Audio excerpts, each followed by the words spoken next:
Got it. All right, let me slide on out the way. What I'm gonna do if I have to start wearing glasses? Get this off my thing.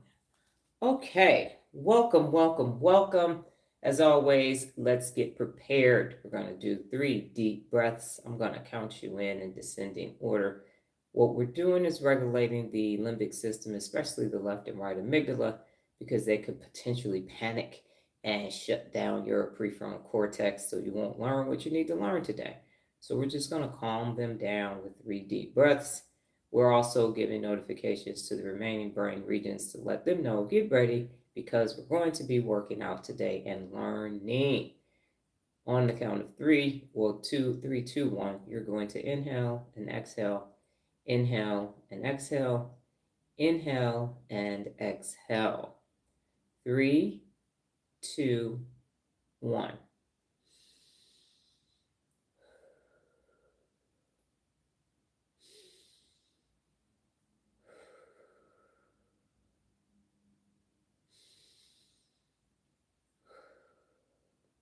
Okay, I'm coming back in frame.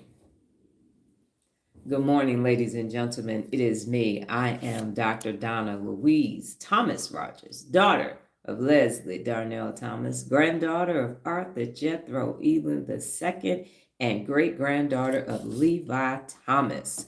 Welcome to your morning mental workout. As always, good morning, Lola. Get you some liquid gold, some Vasa, some agua, some water, some H2O, because you are going to need it. Today there will be a quiz. I got some feedback from my amazing offspring that I spoke too fast yesterday and it did not give you time to answer the questions. So I took something out of today's live because yesterday was a time constraint. You are present. Very good. You and Kevin were out in the virtual hallway talking to each other. And so now you are here. And so because I received that feedback from her, I wanted to go and do another quiz today. I think it was apropos based upon our title, our topic, and I will go slower. Do my best. If y'all knew how fast my brain was going, I feel like I'm talking in slow motion most times. But so gather note-taking materials for yourself to be able to write down the questions and refer back. There will be 7 questions. Today we are talking about high functioning brains. I had time yesterday, so I was able to clear off about 50% of the post-it notes that were on my desk. And one note that showed up was high functioning brains. And so I said, well, cool, tomorrow is Friday. I think today is Friday, right? If I'm not mistaken, yes. And so we are doing high functioning Friday. Yes, we are. And before we get into that, I would just like to say that the first high functioning quote is that high functioning happens by choice and not by chance. High functioning happens by choice and not by chance. So what we're going to do is review the foundation for high functions in high functioning brains. Then we're going to talk about, good morning, Regina. We're going to talk about the top 3 neurological and behavioral reasons people avoid it. And then we're going to do a brain quiz and go over, thank you, ma'am, and then go over the brain bit today. And that will be it. And then we will be out. Regina, we are taking a quiz. I don't know if you're driving or taking care of some things, but we do have a quiz again today based upon the feedback that I received from my amazing offspring. It's going to be 7 questions. I'm going to test myself and try my best to talk as slow as possible during that time in order for you to be able to get it, and we will work through this quiz process. It is an online live talking about the brain. So if you'd like to learn about a high functioning brain, Doodle Bob, please feel free to stay. If this is not a topic that interests you, then it's perfectly acceptable for you to find a live this morning, afternoon, or evening, depending on where you're located, that does pique your interest. And so I have an agenda. I go through my agenda. There will be time to ask questions, but because I have a specific agenda, okay, great. Because I have a specific agenda, there are breaks throughout in order for you to ask questions about the topic in which I am speaking. Okay, so this is about real leadership and neuropability. So it's a little bit different than anatomy and psychology. But feel free to sit back and watch. And if you have questions about what I'm saying, I will ask intermittently Do you have questions? Okay. All right. So we are talking about high functioning brains today. And here is the foundation. Number one, neuroplasticity through daily training. My pleasure. And the real leader connection to neuroplasticity through daily training is be coachable and embrace change. And the neuroscience insights to this is that the brain thrives when it's challenged. The brain thrives when it's challenged. And new learning stimulates synaptogenesis. And so that's new synaptic connections. And it happens in the hippocampus and the prefrontal cortex. And so, what happens from a practice perspective is you learn new skills, you adapt new routines, and you stay flexible. And we know that one of the 74 principles of real leadership is to be flexible. Now, number two is emotional regulation and accountability. Nothing can take place if you have emotional dysregulation. The amygdalas are going to pop off. They're going to send cortisol to every freaking crevice of your brain and make sure that you stay in your comfort cocoon, in your comfort zone, in your comfort cubicle with all of your stuck-knees and your stands. It's going to say, nope, we like it here. We love it here. We're not going anywhere else. Stay right here, stuck in a rut with the rest of everybody else that you know. Nope, we are going to stay dysregulated. Strong amygdala, weak prefrontal cortex, you ain't going to learn nothing and you will never be high functioning. So you need emotional regulation and accountability, personal accountability. So what is the real leadership connection? Personal accountability and apologize when you're wrong. How does that go together, Dr. Donna? I'm glad you asked, Regina. I'm about to explain it to you. So the neuroscience insight is that emotional regulation depends on the ACC. We know that, the insula and the ventromedial prefrontal cortex, and they are responsible for calming the amygdala. Calm down, sit down, be humble. A dysregulated amygdala hijacks everything, and so it impairs decision makings and relationships. So if you have ever had a hijacked amygdala and you went cuckoo for Cocoa Puffs hamburger on somebody, guess what you're going to have to do? Apologize because you were wrong.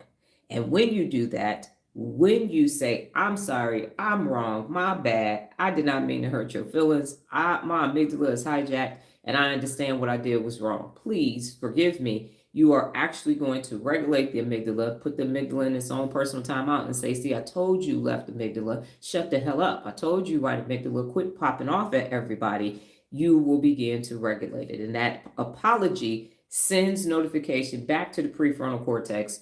You're in charge. I popped off as a bad amygdala. I'm sorry, my bad. And when you practice this, you're going to practice reflection, mindfulness, and honest self-correction. It builds emotional stability. So every time you apologize when you are wrong, you are building emotional stability. You are telling the amygdala, stop doing that. In my case, back in the day, put the bat down, put the doggone tire iron down, even though people started it because I'm a Taurus. Don't start none, won't be none. Handle the situation differently. When you grow up in the hood, though, sometimes you got to do what you got to do. There's self-preservation. You got to protect yourself, or then they'll really pounce on you and think you're weak.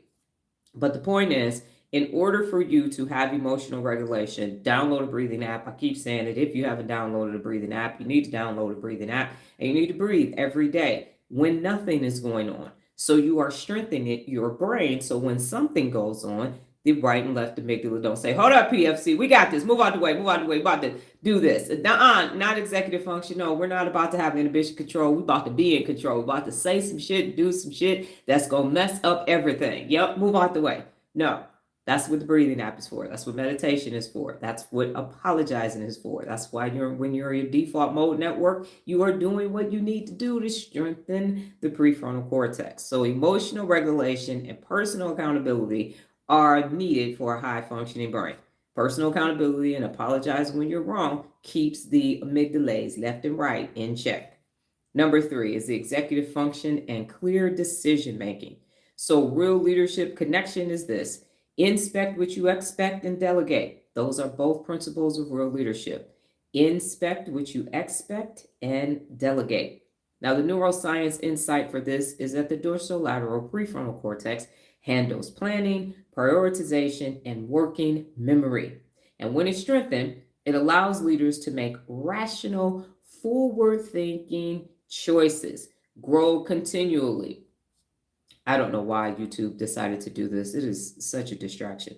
So, forward thinking. You're going to think forward, grow continually. So, what this does is this practices you can use checklists, visualizations, and mental stimulations to exercise the executive brain.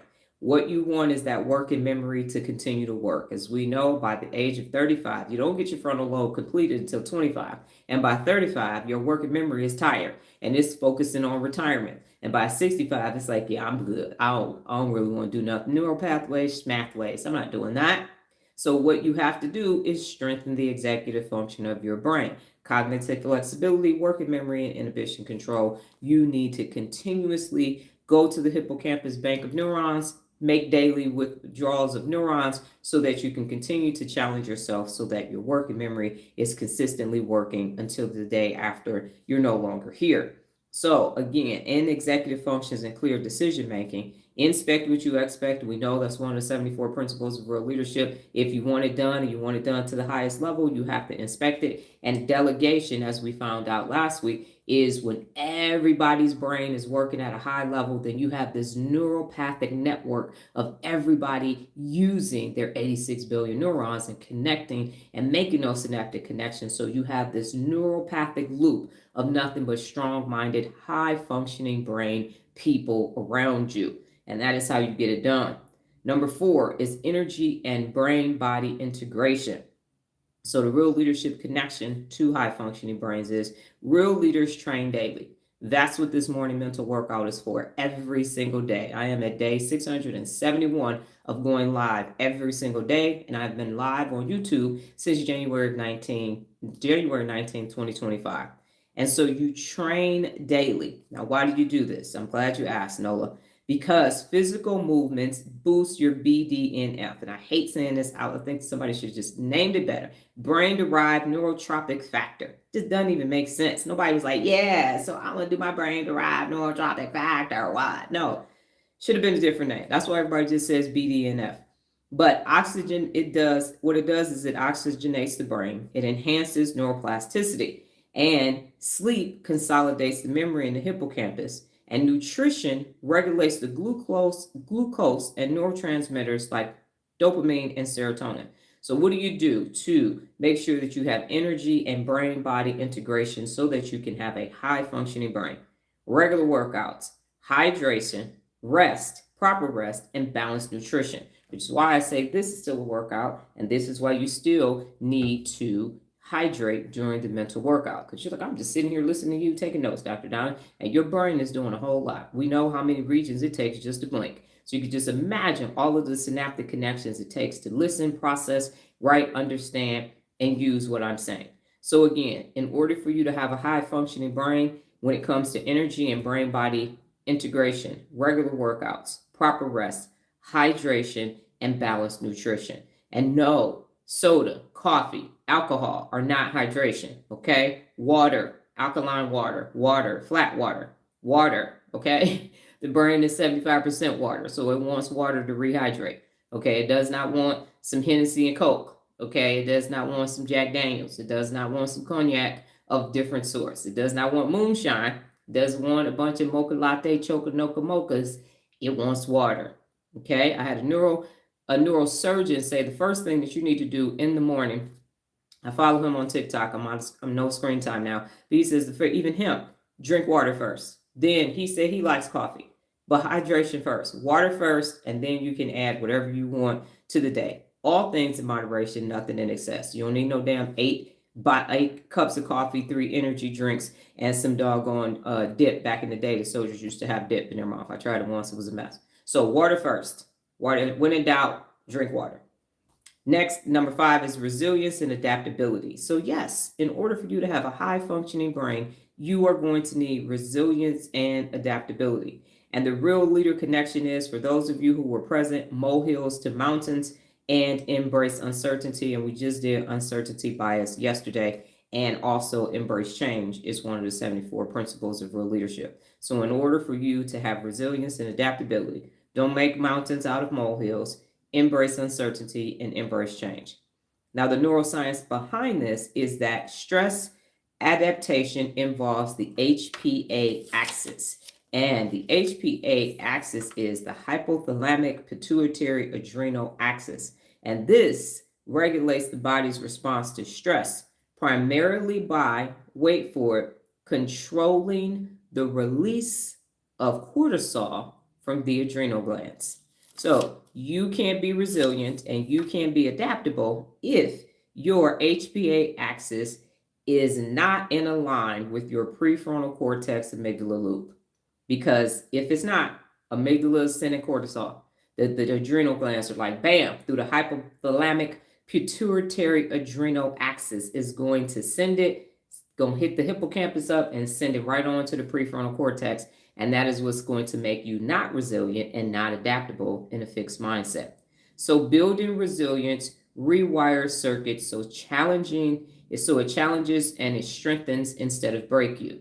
That's what it does. And so in order to do this, you have to reframe obstacles as opportunities to rewire. So we talked about removing obstacles last week as well. And so what happens is an obstacle shows up, the amygdala says this is bullshit, starts whining, crying, and complaining like a toddler in the toy section of Target. And so the prefrontal cortex, if it's strong, it's going to say, look, I will leave this basket, this toys, and all this shit. You better start behaving. And I will leave the store. And then amygdala says, okay, I'm sorry, my bad, go ahead. What's the obstacle? Or if you have a hijacked amygdala, it's going to send alerts to the ACC. It's going to be like, problem. Oh my God, an obstacle. And the ACC is going to tell the prefrontal cortex, run for the hills, a problem. And now you are not going to adapt to this strengthening obstacle that came to strengthen you, give you new skills, give you new information. You're not going to be able to do it.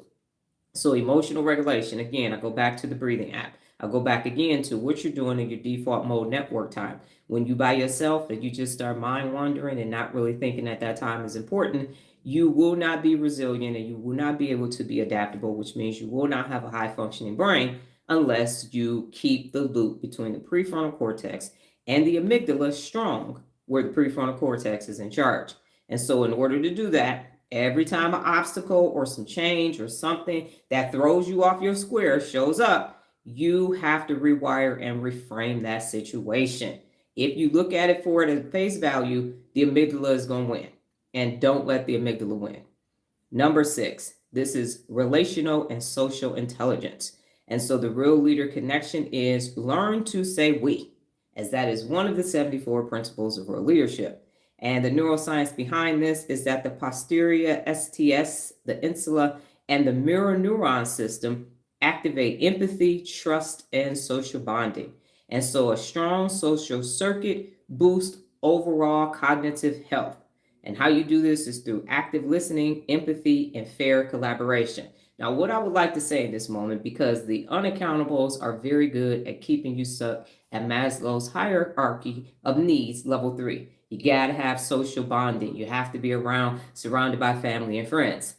That is true if y'all are everybody involved is growth mindset, or if everybody involved has a fixed mindset, then that works. But if you have a growth mindset and you're focused on growing forward from here to the galaxy or growing up, and they're not, and they're stuck, and so you end up with stuck millies and stands, that's not going to work. It's not going to work at all. So if you got a bunch of hijacked ass amygdala people around you and they're trying to use this against you, say this does not benefit my brain, I'm going to exit stage left. So this only works for a high functioning brain when you are around other people who have high functioning brains too. That's the only way it works. It cannot work if they are fixed mindset and you are growth mindset. It's not going to work.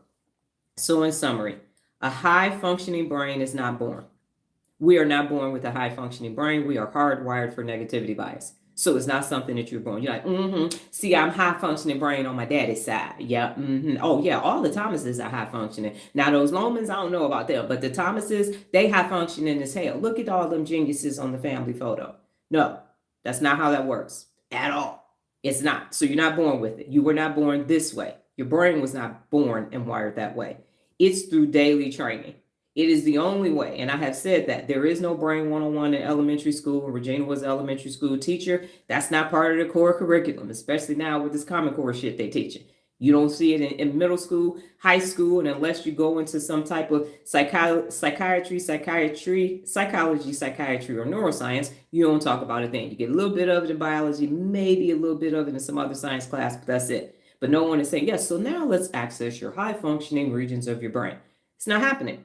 So you have to train. You got to go to the hippocampus bank of neurons every single day, make a neuron withdrawal, and learn for yourself.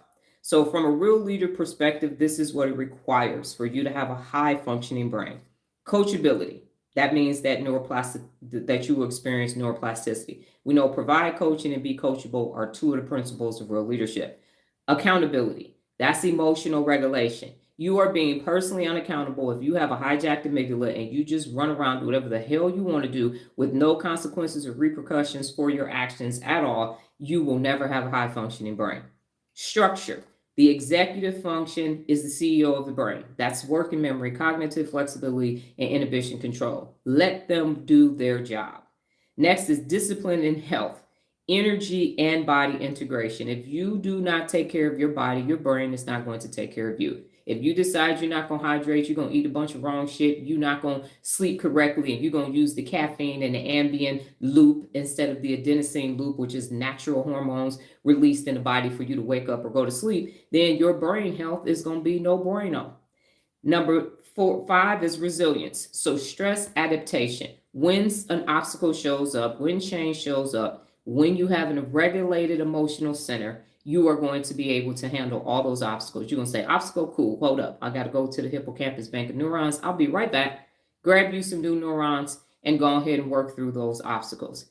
And then the last one is number 6, and it's connection. And that is relational intelligence. That means that you are connected to other like-minded, high-functioning brained people.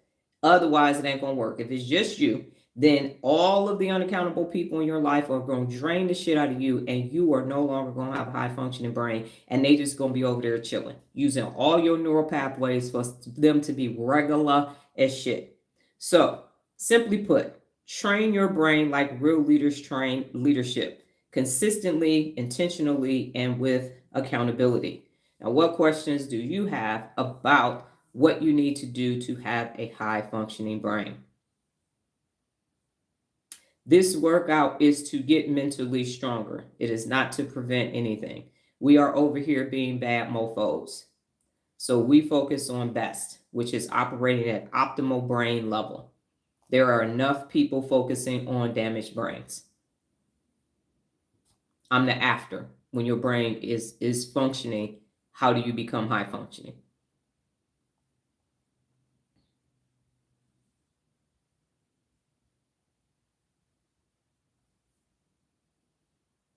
Okay, so now we're going to discuss the top 3 neurological and behavioral reasons people avoid having a high functioning brain based upon neuroscience and the principles of real leadership.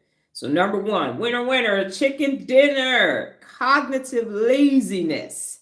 Negative thinking is easy. And we talked about that yesterday with uncertainty bias. It is so easy to think negatively, you ain't even got to think about it. It just happens. It just occurs. And so the neurological basis is this. The brain naturally seeks energy efficiency, favoring well-worn neural pathways over creating new ones. It is easy to think negatively. You are the 6th generation of your family, and we just come from a long line of negative thinkers. This is just what we do. So this is what I'm going to keep on doing.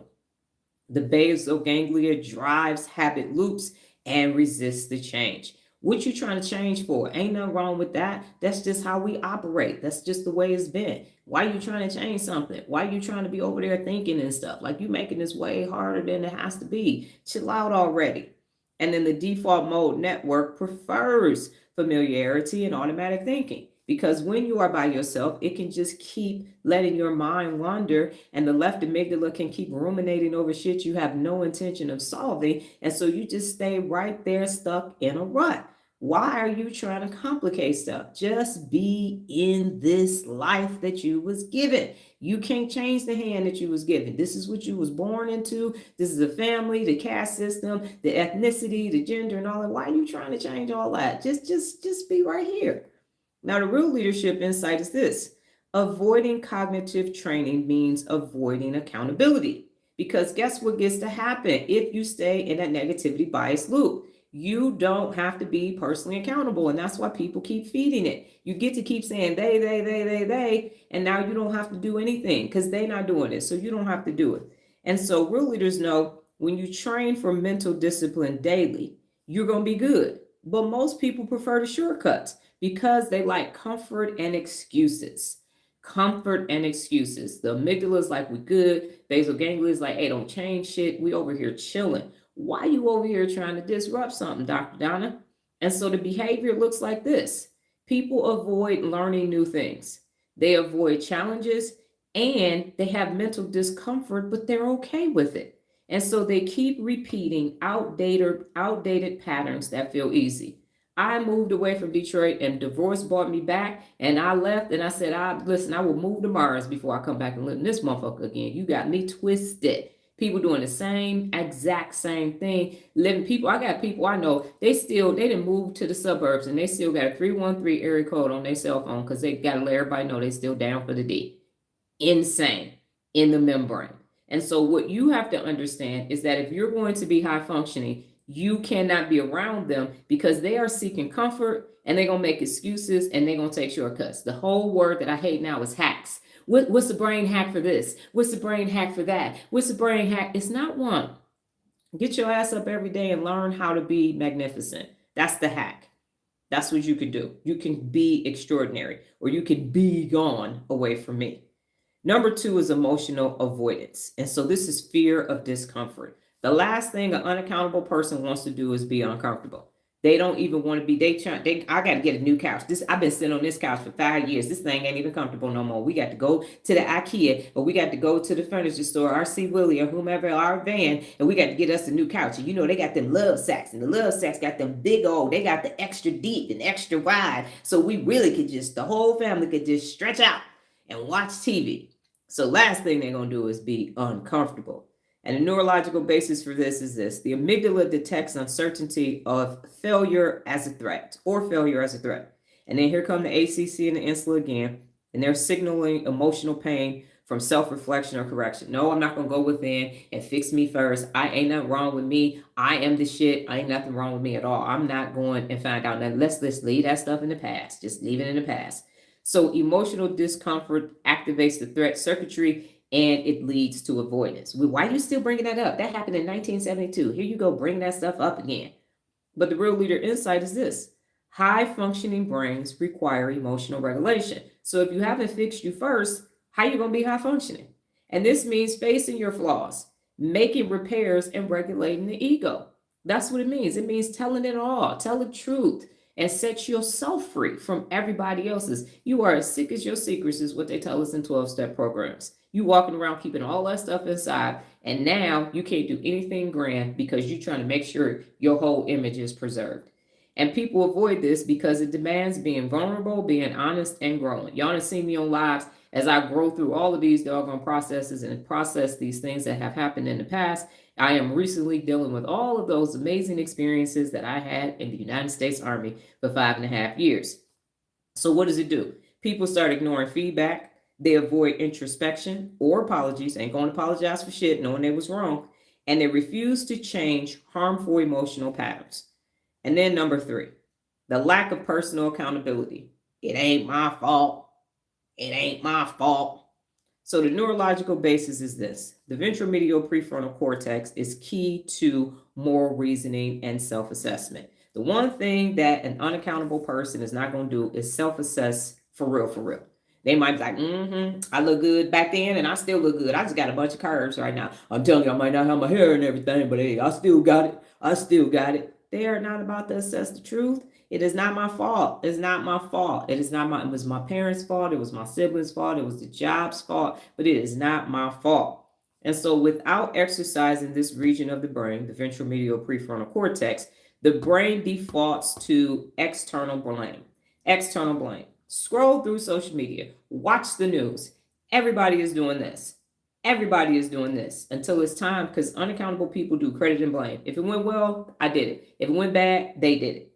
And so the dopamine reward system can reinforce ego protection over truth. I got to protect my ego. I'm the shit. Even when this shit show that I created is falling apart over there, I'm still the shit. They didn't listen to what I said. They didn't do what I didn't tell them to do that. I'm still good. I'm still good. Kalen DuBois right now is fucking up Alabama football, and he is 50 toes down on that shit show that's about to be their season. He does not understand the impact that that's having to that city, those players, the school, and everybody else. He still is stuck in his dopamine egomaniac doom loop, and it's going to be to his own detriment. It is happening in real time. You can just watch that shit fall apart because it is a house of cards. Now, real leadership insight. Real leaders say, fix you first. It fixes a lot. Fix you first. If you've been at risk, fix me first. I'm going to fix a lot. Fix me first. And so a high functioning brain holds itself responsible for outcomes.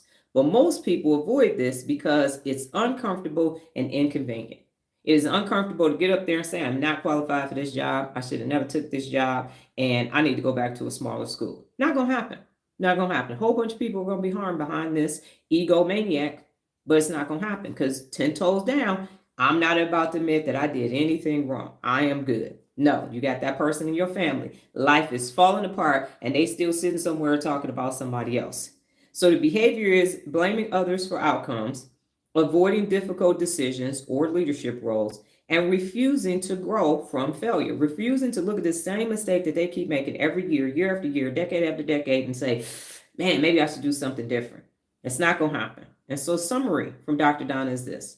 Most people don't want a high functioning brain. They want a high functioning life without the brain work. I'm going to say that again and I'm going to move out the way and you will be able to see the quote. Most people don't want a high functioning brain. They want a high functioning life without the brain work. So let me slide on out the way. And you got two pictures right there. You got this person right here wanting a high functioning life without a high functioning brain work. And then you got this other person over here that's actually doing the work. So that is what unaccountable people want. They want their life to function as high functioning as it possibly can with life hacks and shortcuts and lies and hijacked amygdalas so they can chill on the beach with their phone eating lunch. And that is not neurologically possible. It ain't gonna happen. And high functioning leaders understand it's daily. You did not come here wired for high functionality and you're gonna have to do something about it. Yes,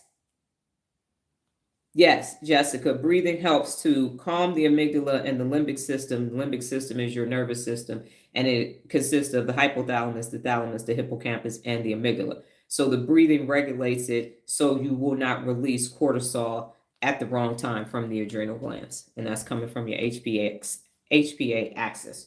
So what questions do you have about high functioning, the top 3 reasons why people don't have high functioning brains? And I emailed you as well, Jessica.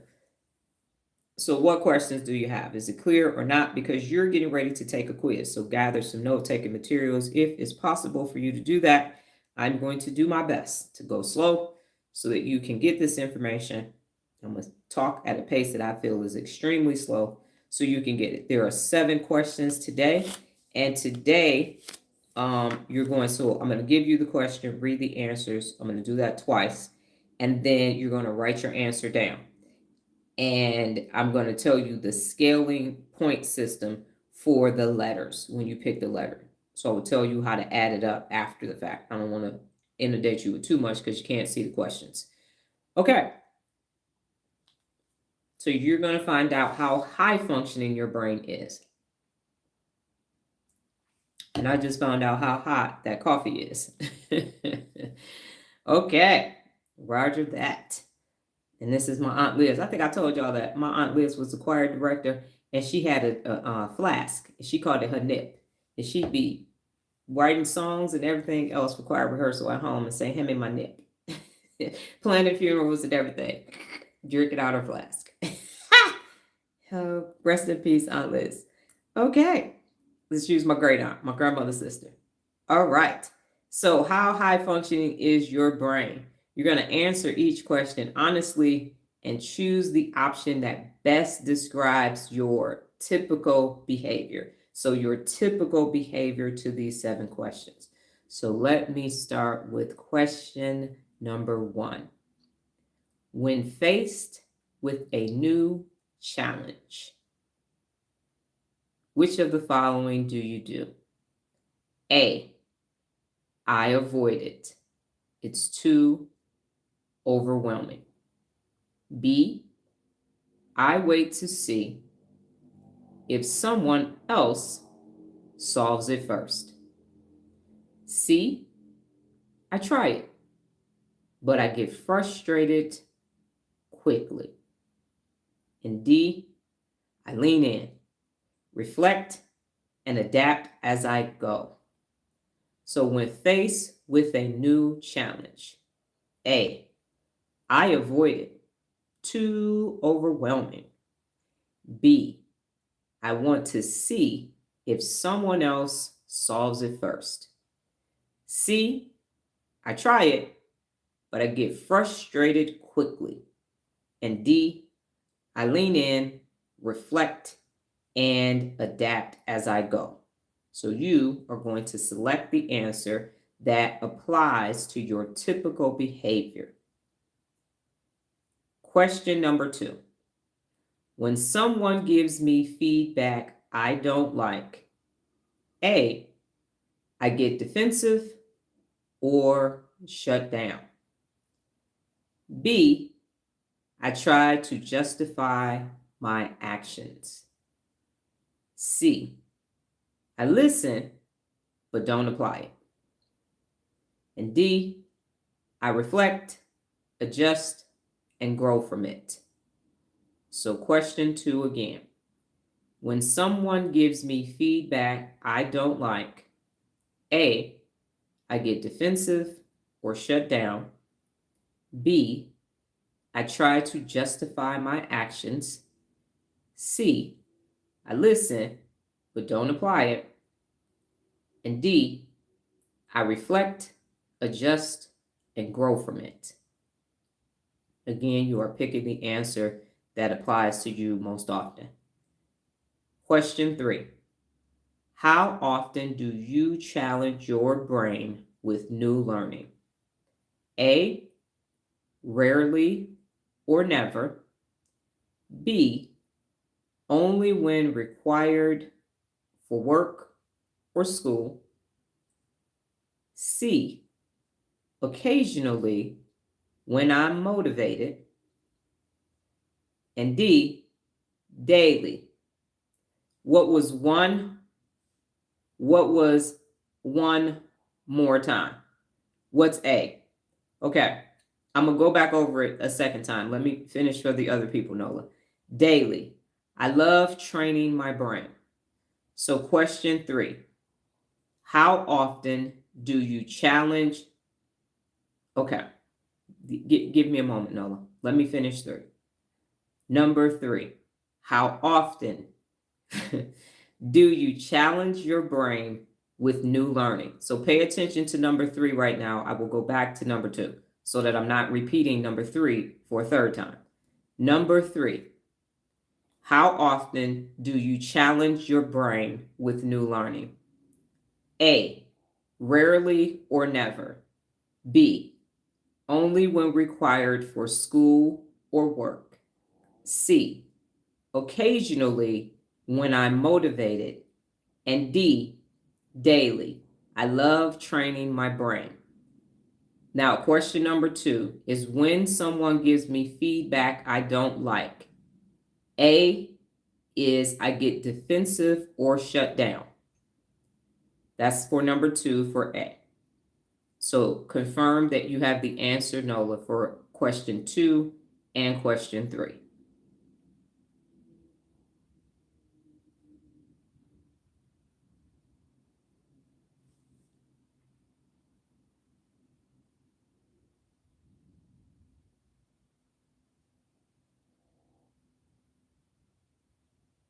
Okay. Do you need me to repeat question 2? As I said, answer question 3 first. Okay. Question 4.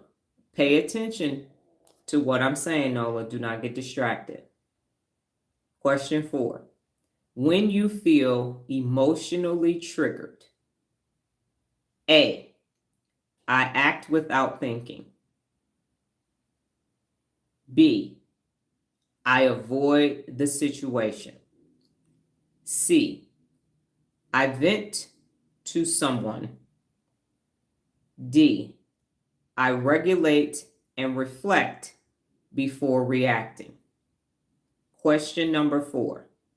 When you feel emotionally triggered, A, I act without thinking.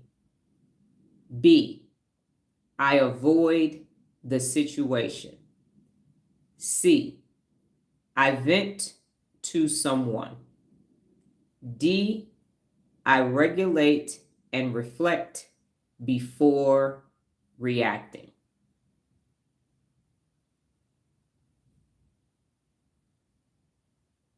Question number 5. How often do you take care of your physical brain health? So sleep, food, and movement. Question number 5. How often do you take care of your physical brain health? Sleep, food, and movement. Answer A, almost never. I'm too busy. Answer B, occasionally when I remember. C, I'm consistent in one area. And D, I intentionally train brain plus body daily. Question number 5. How often do you take care of your physical brain health? Sleep, food, and movement. A, almost never. I'm too busy. B, occasionally when I remember. C, I'm consistent in one area. And D, I intentionally train my brain plus body daily.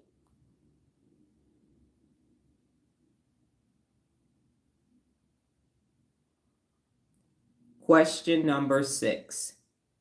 When something goes wrong, A, I blame others or circumstances. B, I make excuses. C, I accept it but don't change much. And D, I take ownership and course correct. Question number 6. When something goes wrong, I blame others or circumstances. B, I make excuses. C, I accept it but don't change much. And D, I take ownership and course correct. The last question, number 7. How do you handle unfamiliar environments or people? How do you handle unfamiliar environments or people? A, I avoid them entirely. B, I fake it but feel tense inside. C, I warm up eventually. And D, I stay curious, adaptable, and open. Question number 7, and this is the final question. How do you handle unfamiliar environments or people? A, I avoid them entirely. B, I fake it but feel tense inside. C, I warm up eventually. And D, I stay curious, adaptable, and open. Are there any questions that I need to repeat before I provide the instructions for your scoring?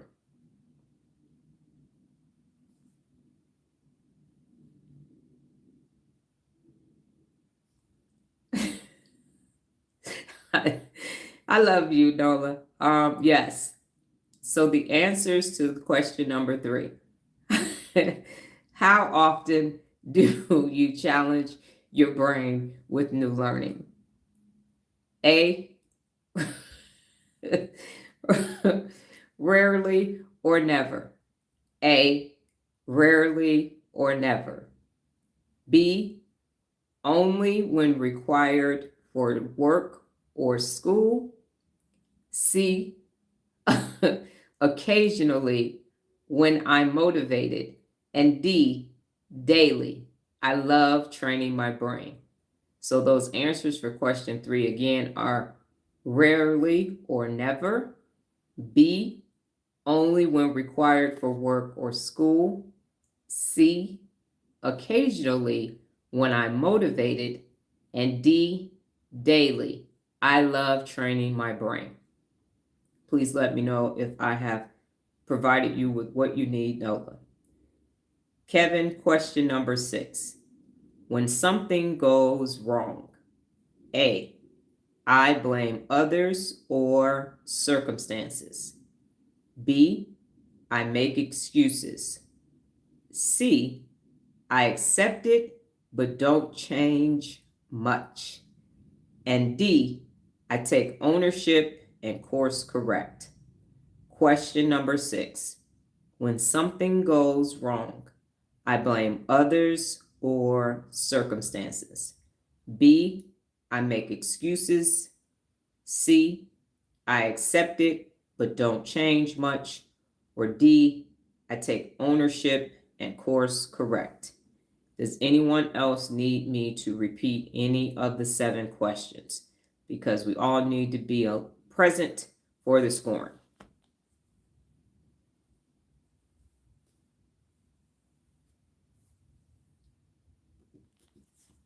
And I'm laughing because Amy and Lala are very angry right now for me having to speak this slow and repeat. They are having a whole lot going on up in my brain. So are we good? Everybody, thumbs up if you're good to understand the scoring. So that's why I'm laughing, because they are like, you have 6 D's. Okay. Yeah, in 1 second, Lola, because it's a point system today. So you're going to have to add them up differently. All right, Kevin, are you good? So challenge yourself. That's what I've done today again. And Jessica, if you're here, you might be getting your children ready for school. So you should have 7 lettered answers for your quiz today.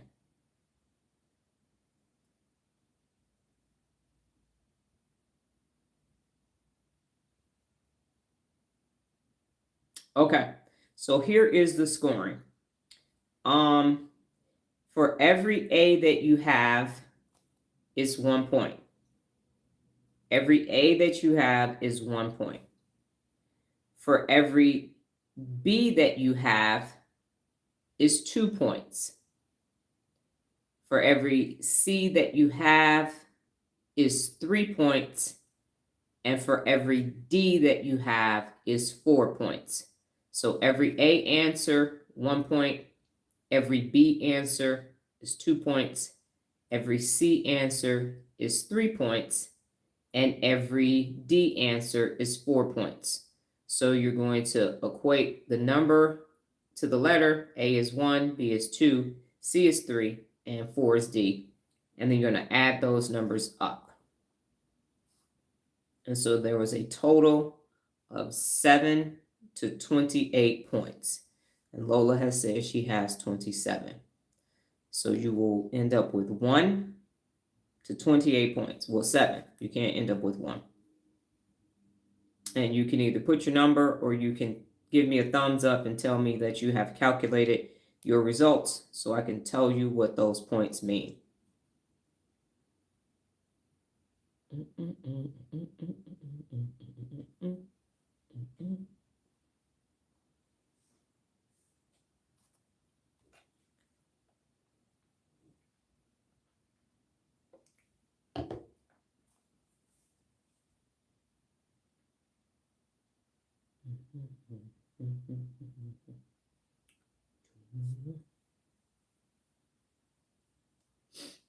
So Regina and Jessica.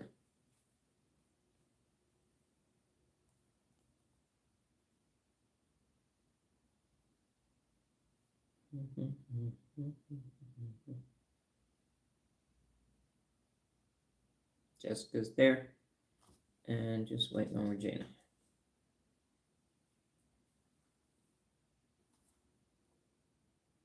Okay.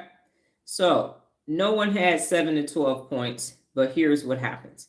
If for some chance someone had 7 to 12 points, it's a low functioning brain. And you're stuck in old wiring, time to reset, rewire, and take accountability. If you have 13 to 18 points, it's a developing brain. And you are aware, but undertrained. And so build consistent brain routines is what needs to take place for you. If you have 19 to 24 points, you have a training brain and you're actively rewiring. So keep pushing through discomfort. And then if you have 25 to 28, you have a high functioning brain. You think, feel, lead, and grow like a real leader. Keep it up. So that's what's happening. Let me know if you need me to repeat any of the results. So, or I can just do it. 7 to 12 points is low functioning. No one has that. 13 to 18 points is developing brain. You're aware, but undertrained and build consistent brain routines. 19 to 24 points, you have a training brain. You're actively rewiring, keep pushing through discomfort. And 25 to 28, you have a high functioning brain and you feel, think, and lead and grow like a real leader. Keep it up. High functioning brains are built through training and not wishing. All right. Yes, and with an underdeveloped lobe, Nola, you took my thunder. This seems accurate for you. That is correct. Yes, ma'am.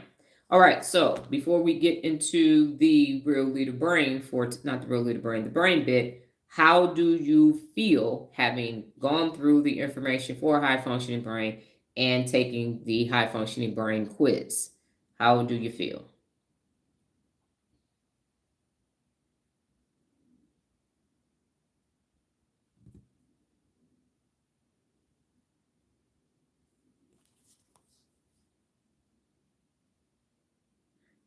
Jessica said, I think I'm 19 to 24. Laugh out loud, but measured at 25. Got it. That's an honest assessment.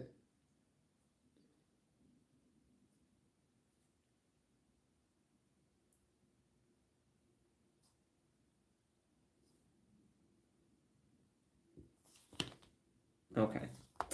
Something is taking place on my tablet. There we go.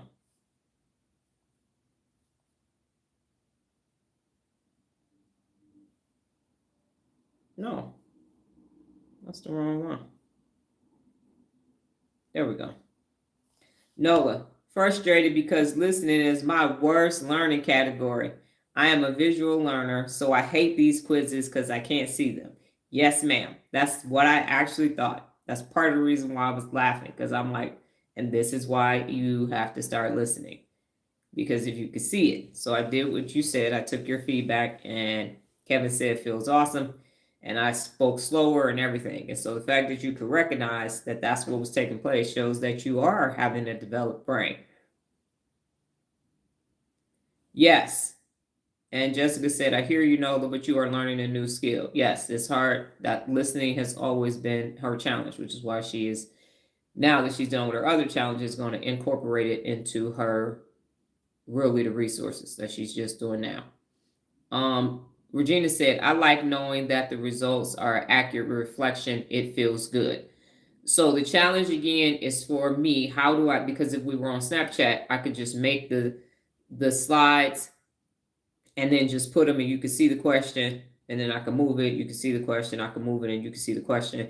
But the dysfunctionality here at YouTube requires that we all have to do something different. So I am uncomfortable speaking at such a slow pace, but you have to hear it and then you have to process it. So you're not saying it, you're listening to it. And now you have to turn it in TikTok, right. So now you have to write it down and see it and then answer it. And I have to speak slow enough and I can't see y'all. So I don't even know when you finish writing down. So it's definitely new neural pathways that have to be wired in order for this process to be effective, because you still need to know where you are from a high functionality perspective on your brain.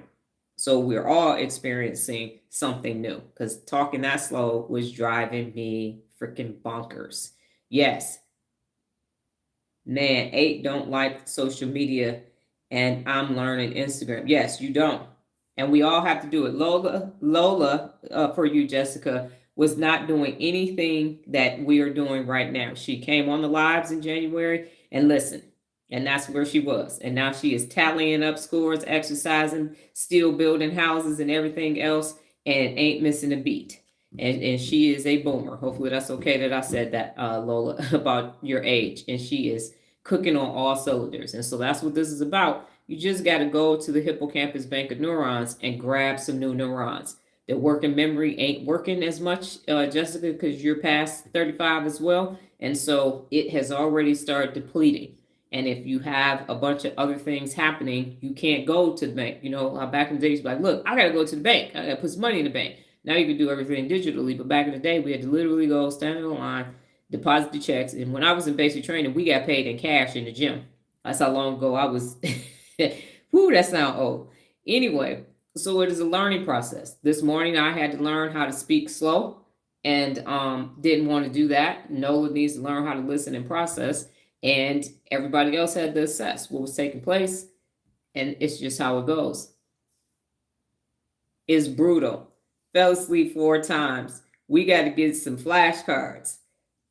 Don't tell me that is brutal. People have fallen asleep. I have a very soothing, calming voice.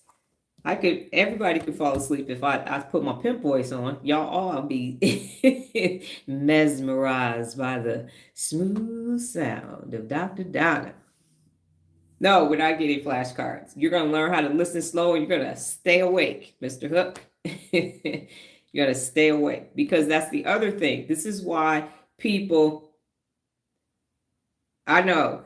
So this is why people don't teach adults, because everybody is a different age. We got all age groups on this live. We got boomers, X's, millennials, and Z's on this live. In this small little group of people, we hitting everything, all the categories up. We got it on here.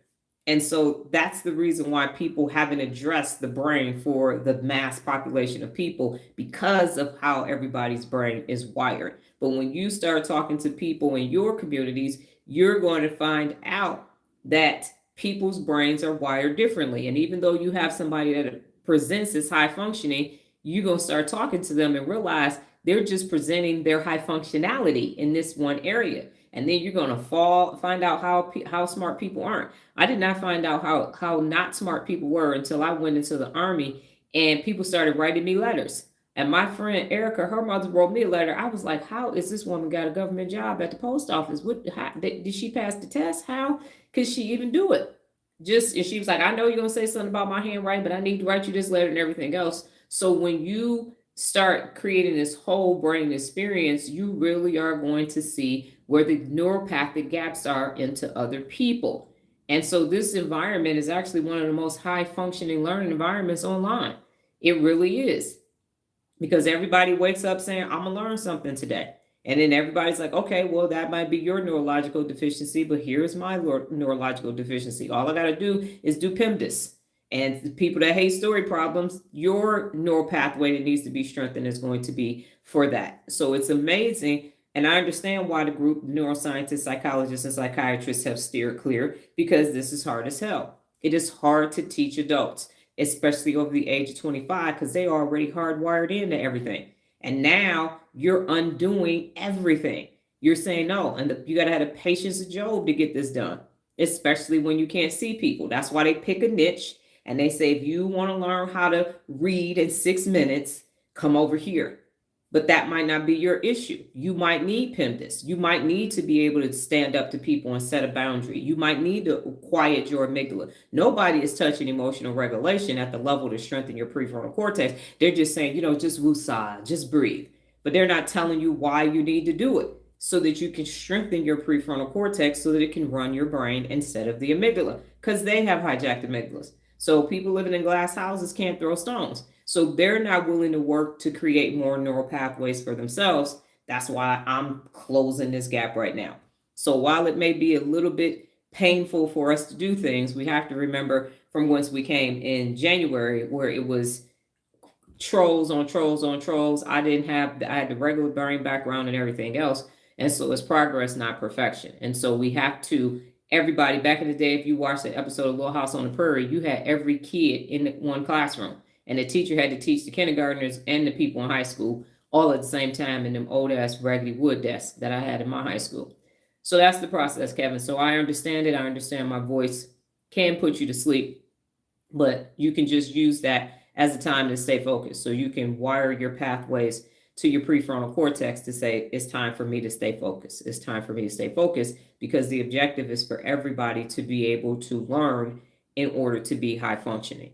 So that's how that goes. Okay, with that being said, and I understand my voice will put you to sleep. I got that. As Nola mentioned, I have sat in the car and listened to my own videos and fell asleep to my voice. It's what the voice that I got from my higher power. Okay, here's the brain bit, and we're talking about manufactured dopamine. So I'm gonna move out the way and look up at the top, because I've talked about manufacturing dopamine, and now I'm going to give you a quick brain bit on manufacturing dopamine. And so it's gonna be short, punchy, and rooted in neuroscience. All right, Lola, have a great day. Short, punchy, and rooted in neuroscience. So here is the brain bit. Manufacturing dopamine is the brain's shortcut to pleasure. Manufacturing dopamine is the brain's shortcut to pleasure. So you get quick hits from likes, snacks, scrolling, and shopping. So that's manufactured dopamine. But fast dopamine isn't free. It's not. It bypasses long-term reward systems like the prefrontal cortex and the hippocampus, and instead it overactivates the striatum and the amygdala, leading to, wait for this, cravings, impulsivity, and burnout. So I'm going to say that one more time. Manufacturing dopamine is the brain's shortcut to pleasure. It's quick hits from likes and snacks and scrolling and shopping. But fast dopamine isn't free. It bypasses long-term reward systems like the prefrontal cortex and the hippocampus. And instead, it overactivates the striatum and the amygdala, leading to cravings, impulsivity, and burnout. So what starts out as pleasure becomes pressure. Now, real leaders train their brains to earn dopamine through focus, progress, and purpose. So you have to earn your dopamine if you are going to have a high functioning brain. So the long-term joy over the short-term jolts. Manufacture momentum, not just dopamine. Hence, no screen time for me, because that is that immediate gratification. And what is happening is, if you're wondering how people's prefrontal cortex and their hippocampus is so weak, it is because of manufactured dopamine. And so the manufactured dopamine is overactivating the striatum and the amygdala, leading to cravings, impulsivity, and burnout. And that is where 6 billion adults are right now. That is where I literally couldn't understand why people, we went to Whole Foods the other day and it was wings. It was like 4 plates full of wings. I was like, what is this? And Nola likes the wings. So I called her in and I said, hey, they have your wings. And then I realized that it's football season. So football season, Whole Foods, yesterday was whatever, Thursday night kickoff or whatever it was. And then they do it again at the time for the Super Bowl. So they have it.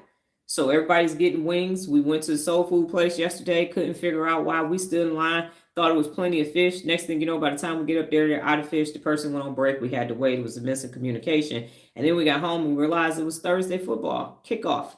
That's what it was. So there's cravings, impulsivity, and burnout. That's what's happening. That's how come people's amygdala are hijacked. So that's when I start saying, hey, no, you're not going to have manufactured dopamine. You're going to produce it yourself. What? Why would I do that? I can just get it. I could just scroll. I could just turn on the TV. I could just go grab some food. I could just go shop. I could just go hang out with my friends. And that's what's happening. I told y'all it was manufactured. I told y'all it was manufactured. And so people with weak prefrontal cortexes and weak hippocampuses are the direct result of manufactured dopamine. And they are going straight to their reward systems, the striatum, right there with the nucleus accumbens, and that amygdala is getting that dopamine. And how it shows up is cravings, impulsiveness, nature, impulsivity, and burnout. That's what's happening. Just start watching people. You're going to see it. You're going to see it. People with suits and everything else on. You are going to see them in all their cravings, in all their impulsive actions, and in their burnout. All of that is happening from manufactured dopamine. And it is everywhere. Even when I'm going in to post, as soon as somebody's video will show up, even if I try to leave on my page that I'm following me, the For You page, and it's like, and that's it. And what? Immediately, and I'm like, I'm just trying to get in here and post and get out of here. A post a reel automatically goes to the next reel. I got to hurry up and get out of there and go back to the home page and make sure that it's working. I'm sitting up here listening to the Tibetan music, and one song has ads after ads, and it'll go to the next one, and I'm like, I got to remember, get this one on my watch list, because I'll be, have you ever had your, like, how? Not interested. Got to skip and wait for it. So thoughts on manufacturing dopamine, and then we're going to ask the 3 questions for the day and get on out of here. Thoughts on manufactured dopamine. The striatum and the amygdala. They're leading to cravings, impulsivity, and burnout. And that's why can't nobody hear what I'm saying.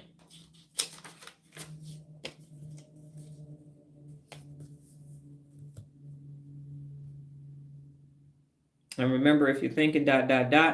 brain, ellipse. I was looking down. Thank you, Regina. A brain, the thinking emoji. I'm thinking, just to let me know that you're present.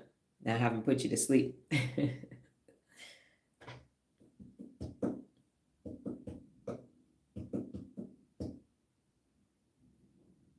You don't see the connection between burnout. Okay, so if you just keep consuming something and consuming something and consuming something, it's an economic term. It's called law of diminishing marginal utility. So let's say I found a new place and so I'm saying your thoughts on manufactured burnout as well.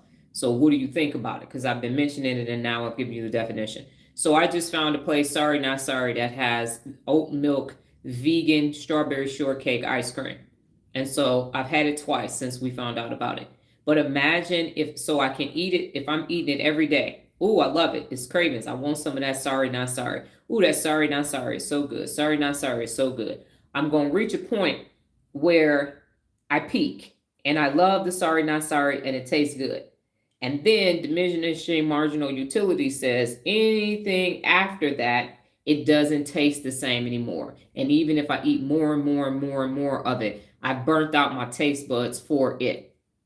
And so that's what's happening as you get to the point you say, oh, no, I don't want that no more. And I didn't ate too much pizza. So it's like eating pizza, eating pizza, eating pizza, eating pizza, eating pizza. And then you become burnt out from it. If you keep watching a television show, you go, oh, I can't watch the Kardashians no more because it's just too much. So you've consumed so much of it that you don't get a dopamine release from it anymore. And so now you have to do something else. So now you're impulsive and you go look for something else that will give you that same euphoric dopamine feeling that you had. So you can't watch 50 years. Okay, you too, Kevin. So does that make sense, Regina? And then y'all can go ahead and answer your question of what did you learn today? What did you learn about yourself? And what did you learn about your brain?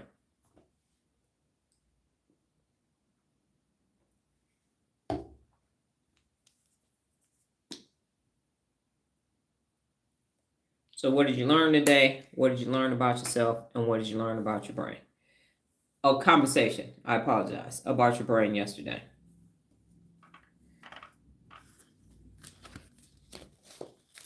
I learned from myself I have to improve my auditory processing and learning. Also that lives are brain workouts.